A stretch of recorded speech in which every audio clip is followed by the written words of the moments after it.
Hey, salut à toi, ici Nicaise. Bienvenue dans ce 17e épisode de mon challenge sur la philosophie de l'auteur Louise Hay. Et comme la numérotation correspondrait bien, j'ai choisi de le publier également en tant que 17e épisode de mon podcast Je choisis la réussite. À ce stade du challenge, nous avons bien compris la philosophie de l'auteur Louise Hay et nous connaissons les outils simples et puissants qu'elle nous propose d'utiliser pour nous libérer des schémas psychologiques et émotionnels qui bloquent notre épanouissement et enfin nous autoriser à vivre la paix et le bonheur dans chaque domaine de notre vie. Donc, à partir d'aujourd'hui, il est temps de faire des changements concrets, de transformer concrètement certains aspects de notre vie. Il est temps de construire du neuf. Et c'est précisément ce que je t'invite à faire à travers cette troisième phase du challenge. Et je te propose de commencer cette phase par le fait de trouver et de définir tes objectifs de vie. Parce que le plus souvent, nous avons une vision très claire de ce que nous ne voulons plus. Mais il est beaucoup plus difficile de savoir clairement qu'est-ce que l'on veut vraiment dans la vie. Donc, que dirais-tu de répondre à cette question dans cet épisode? Si ce programme te convient et que tu es prêt ou prête à faire un beau travail d'introspection, alors prends de quoi noter, de quoi t'hydrater et on est parti. Comment trouver et définir ses objectifs de vie? En fait, il y a 3 façons de répondre à cette question. La première façon, c'est ce qu'on a tendance à faire le plus naturellement. C'est de définir nos objectifs de vie à partir de ce qui nous manque aujourd'hui. Donc, on fait un peu des choix par défaut. Par exemple, j'en ai marre de mon petit appartement en ville, donc je veux une grande maison à la campagne. J'en ai marre de mon emploi salarié, donc je veux être entrepreneur.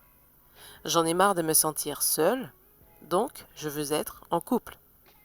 Et nous pourrions prendre énormément d'exemples de ce type, mais le plus intéressant encore, c'est de prendre ton exemple et de travailler concrètement sur tes objectifs de vie. Donc je t'invite à prendre ton cahier magique, comme je l'appelle, ou de prendre une feuille simplement, et de faire ce petit exercice. Trace une ligne verticale au milieu de ta page pour matérialiser 2 colonnes. Dans l'entête de la colonne de gauche, écris « J'en ai marre de » 3 points de suspension. Et en en-tête de la colonne de droite, écris « Ce que je veux à la place, c'est 2 points ». Il ne te reste plus alors qu'à compléter ce tableau en indiquant au moins 5 choses dont tu as vraiment marre dans ta vie actuelle, qu'il s'agisse de ta santé, de tes relations, de ta situation professionnelle ou financière, peu importe en fait. Indique simplement à gauche au moins 5 choses que tu désires profondément voir changer dans ta vie. Et pour chacune de ces choses, indique en face, donc dans la colonne de droite, qu'est-ce que tu aimerais vivre à la place. Et si jamais tu as du mal à démarrer cet exercice et à identifier clairement ce que tu aimerais changer dans ta vie, tu peux t'aider de l'outil de coaching qui s'appelle la roue de la vie. C'est un outil qui t'aide à faire le bilan sur là où tu en es aujourd'hui dans ta vie et qui t'aide à mettre des mots sur tes sources d'insatisfaction afin de pouvoir plus facilement les combler, justement. Donc, j'ai fait une vidéo détaillée dans laquelle je te montre comment utiliser cette roue de la vie. Tu peux la retrouver sur la chaîne YouTube et je te mets également le lien en description. Donc, tu peux mettre cet épisode sur pause pour prendre le temps de réaliser cette première partie de notre exercice et on se retrouve une fois ta liste faite.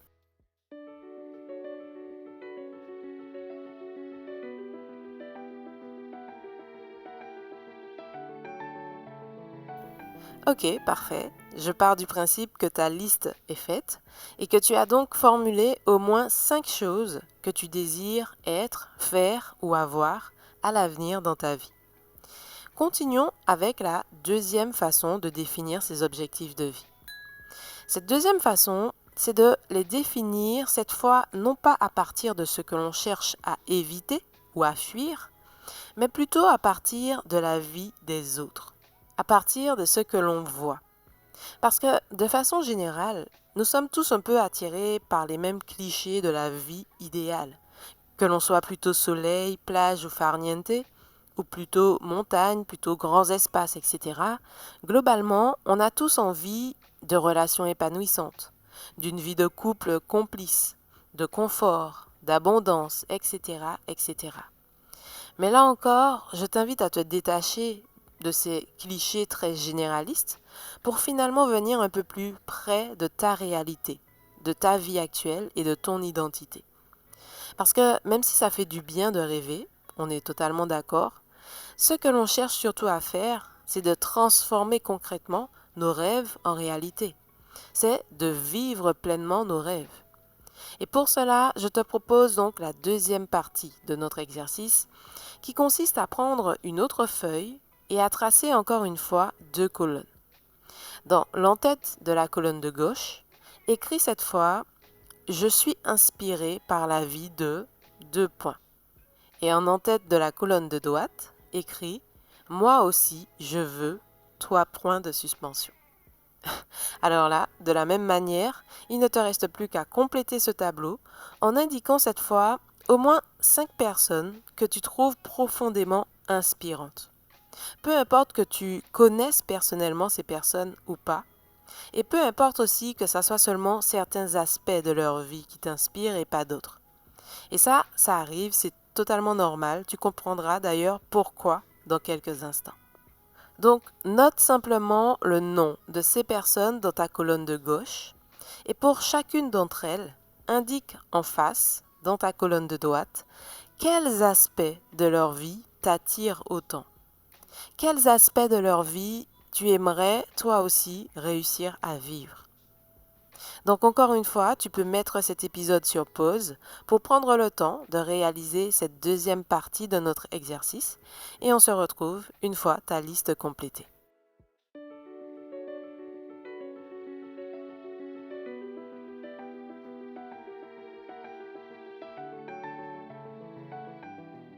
Ok, parfait, ta deuxième liste est faite.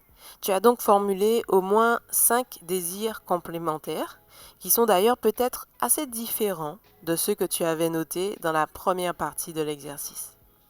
Et ça, c'est une observation intéressante à faire et qui nous mène directement à la troisième façon de définir ses objectifs de vie. Et cette troisième façon, c'est finalement de trouver le juste équilibre entre les deux précédentes. C'est de trouver notre propre voie. Et nous pouvons parler de notre voie V-O-I-E, notre chemin personnel, mais nous pouvons aussi parler de notre voie V-O-I-X, qui est le message profond de notre être intérieur. Un message que nous avons parfois étouffé pendant longtemps et qui ne demande qu'à être écouté. Parce que finalement, définir ses objectifs de vie, c'est un acte qui vise à donner du sens à notre vie.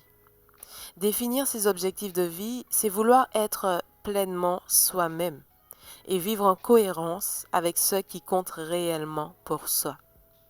Parce qu'il est possible de définir ses objectifs de vie en créant simplement une superbe bucket list, je crois que c'est comme ça que ça s'appelle, c'est-à-dire une liste de 100 objectifs, voire plus, qui sont plutôt en fait des idées originales de choses que l'on a envie de vivre avant de mourir. Par exemple, ça peut être dormir dans une cabane dans les bois, assister à un match de football américain, écrire et éditer un livre, prendre une année pour faire le tour du monde, etc., etc. Ces objectifs, ou plutôt ces intentions, ces projets ou ces rêves, sont très bien sur le papier.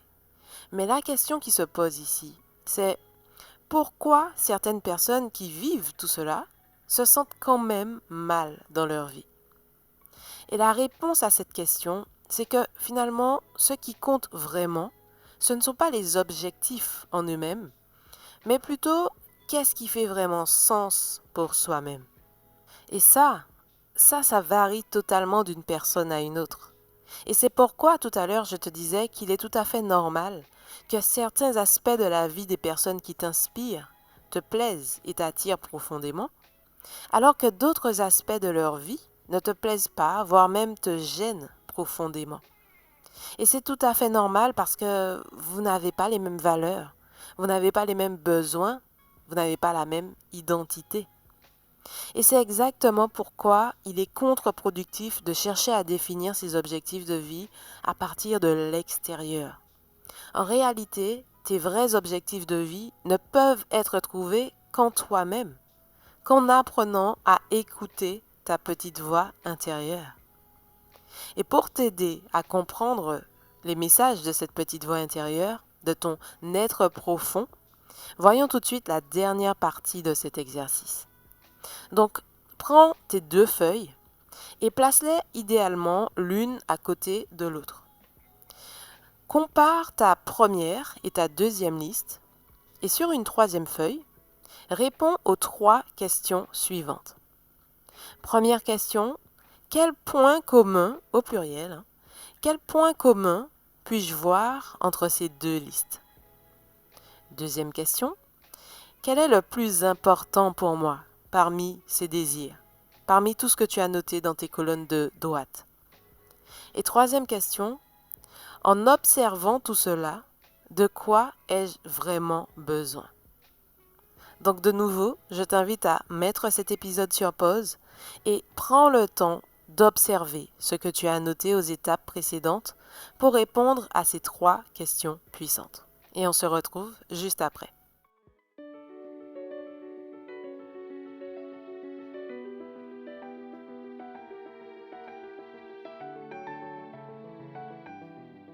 Et voilà, ça y est, tu as répondu à ces 3 questions puissantes.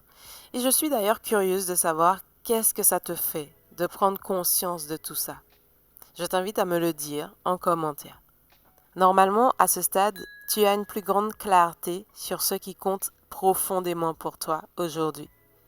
Tu as également une plus grande clarté sur le sens que tu souhaites donner à ta vie et sur tout ce que tu désires réellement être, faire ou avoir pour exprimer pleinement ton potentiel et faire joyeusement l'expérience de la merveilleuse personne que tu es.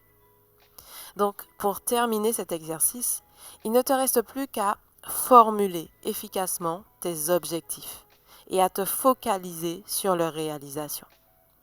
Et voilà ce que nous dit l'auteur Louise Hay à ce sujet. Si vous désirez réellement obtenir des changements dans votre vie, vous perdez votre temps si vous le faites en luttant contre le négatif. Plus vous insistez sur ce que vous ne voulez pas, plus vous renforcez cette chose. Vous n'êtes probablement pas débarrassé des aspects de votre vie ou de votre personne que vous avez toujours détestés. Ce sur quoi vous focalisez votre pensée aura tendance à se développer pour devenir permanent dans votre vie. Oubliez le négatif afin de consacrer votre énergie à ce que vous désirez réellement être ou avoir. Donc, pour t'aider à formuler efficacement tes objectifs, qu'ils ne soient pas juste des rêves, mais de vrais objectifs, et pour t'aider à te focaliser sur leur réalisation, tu peux utiliser la méthode SMART, qui est très populaire et que tu connais certainement.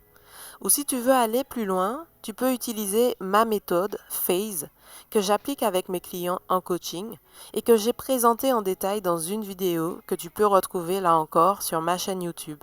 Je te mets également le lien en description. Donc toujours sur ta 3e feuille, je t'invite à dessiner un nouveau tableau de 2 colonnes avec à gauche les différents domaines de ta vie. Par exemple, sur la première ligne, tu peux mettre ta santé et ton bien-être. Deuxième ligne, tes relations et ta vie sociale. Troisième, ta vie sentimentale. Quatrième, ta vie professionnelle. 5e ligne, tes finances. Et 6e ligne, ta créativité et tes loisirs. Alors bien entendu, si ces catégories ne te parlent pas, tu es totalement libre de les adapter comme tu le souhaites.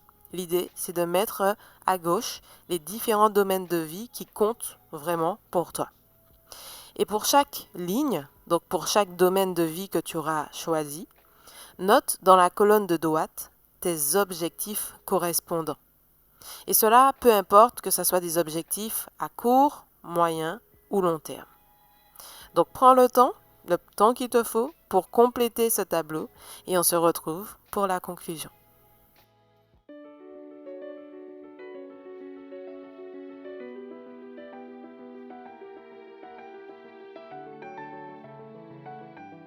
Et voilà, notre exercice est maintenant terminé.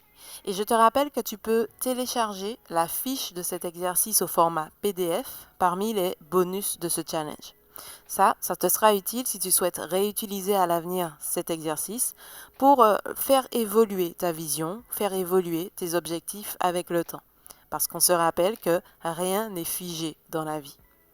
Donc vraiment, en suivant cette démarche que je t'ai proposée à travers cet exercice, tu as réussi à définir des objectifs de vie qui ne sont ni des objectifs par défaut, donc en réaction à ce qui te manque aujourd'hui, ni des objectifs qui sont certes très beaux sur le papier, mais qui sont finalement ceux des autres et qui donc ne te correspondent pas réellement. Au contraire, à travers cet exercice, tu as trouvé ta propre voie et tu as clarifié les objectifs qui ont vraiment du sens pour toi et qui par conséquent vont t'apporter le maximum de motivation, d'inspiration, de joie et d'épanouissement tout au long de ta progression. Et pour continuer à t'accompagner dans cette voie, dans ta propre voie, les prochains épisodes de ce challenge vont justement porter sur les différents domaines de vie pour lesquels nous allons voir concrètement comment appliquer les différentes clés essentielles que nous a offert l'auteur Louise Hay. Donc si ce n'est pas encore le cas, je t'invite à t'abonner à la chaîne YouTube, à t'abonner aussi à la liste privée pour suivre ce challenge. Like, partage cette vidéo autour de toi pour permettre à d'autres personnes de mettre davantage de sens dans leur vie. C'est vraiment quelque chose qui nous sera utile à tous. Et je te dis donc à très très vite pour le prochain épisode de cette série. Ciao!